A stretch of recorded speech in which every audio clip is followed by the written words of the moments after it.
guys. And as I mentioned, joined now by Dynamo forward Fafa Picault. Fafa, give me just a second to get the recording going. All right, looks like that's going.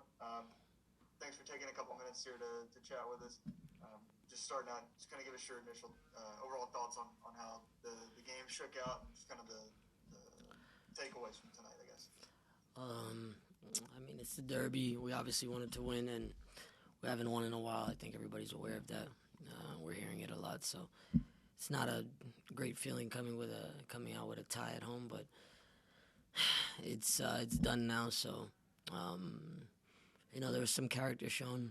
We obviously went up and wanted to hold that lead and keep scoring, but we fell behind 2-1, and then we found a way back into it to get a second goal. So there's some character, some positive there, but at the end of the day, obviously bummed to not come away with 3 points again. Thanks for that, and I'll go ahead and just turn it over to some questions from reporters. I'll start with Garrett Heinrich from HoustonDynamoFC.com. Go ahead, Garrett. Hey, Papa. Team seemed pretty resilient after going down 2-1. Was there anything said on the field? What was the message between the guys to kind of make sure you got back in the game and then keep pushing after that? No, I think that's just a character that we're part of the team character, and part of our team culture that we've built. To not give up in games. Obviously, we didn't want to go down, and it's not something we want to continue to do going into the rest of the season. But it did happen, and we have to react. We can't beat ourselves up in the middle of a game because that's not going to get us anywhere. So we have to be resilient. We have to find ways to come back into games that we've fallen behind in, and we did that tonight. But obviously, like I said before, we wanted to come away with 3 points, and we didn't get that. You have 3 home games in a row coming up here. After this, how important are these games for the team? And then, do you feel like the team's kind of at the edge of once you get that W, once you get past this streak, that things are going to start flowing in the right direction? Yeah, it's important to play at home. We obviously know how MLS is. The travel's crazy. Some of these flights are 4 hours, and you're getting back home at 5 a.m. So it's not that easy. But now we have 3 games after this at home. We get to stay in Houston. It's very important that we get points here. Now it's crucial for us, and we know that. We're not unaware of that. So we're gonna put our head down, just work and get ready for these next games, and let the other teams come travel to us. We've been on the road a lot over the last 2-3 months, so it's important that we pick up a lot of points over the next stretch. And I think the next win will get the monkey off our back and give us a rhythm, and we just need that feeling again. And once we get that feeling in closing out games with 3 points, we'll keep it going. Thank you. Okay, we'll go next to Jesus Acevedo from the Bayou City. And go ahead, Jesus. Hey, Papa. Hey. Another individual mistake that had big implications on the game and the outcome. How can the team stop making these small little mistakes and not have it be a big effect on the overall game? Yeah, obviously, I mean, it's unfortunate, but football is a game of mistakes. Dallas made a few as well tonight, and we didn't capitalize. Maybe we weren't expecting the mistakes, and we didn't score on them. So it's a game of mistakes, but overall, it just has to be better. We can't just sit here and point out one person or 2 people. It's a team game. There's 11 of us on the field, guys on the bench, and guys not on the roster. So it's a whole group, it's a whole team, it's a whole club. We just have to do better, and we can't just pick out one person. Were you surprised that Tab only used 1 substitute in the whole game?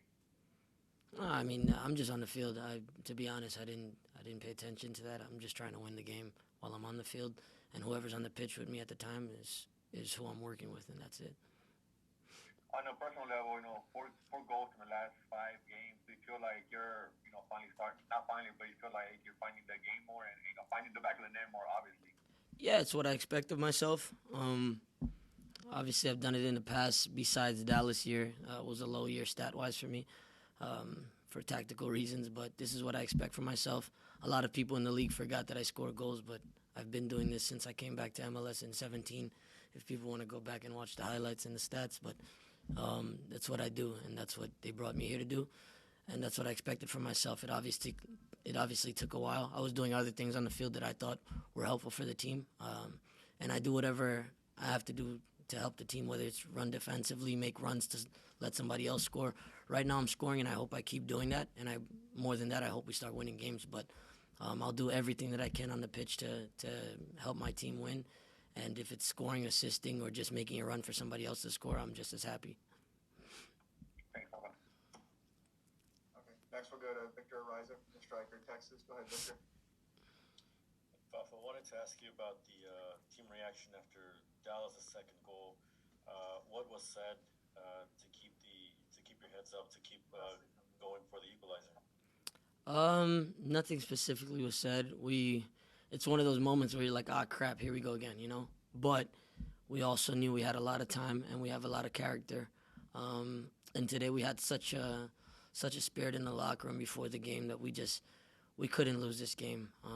Again, it's not that we came away happy with a tie, but we knew we couldn't lose this game, and Mati did very well to take a great strike and put us back in it. And at that point, it felt like we were going to win this game, and we had a chance to win it. But it's just something that we've gotten used to as a group, fighting whatever we have to do to keep ourselves in games. And I'll repeat it, Mati hit a great strike and kept us in. So different guys got to step up in different moments, and he did well there.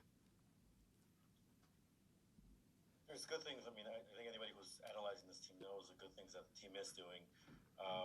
The results just haven't shown up. What is this feeling in the locker room, and also how badly do these players want to win for Tap? Because ultimately he's the one shouldering the blame as well.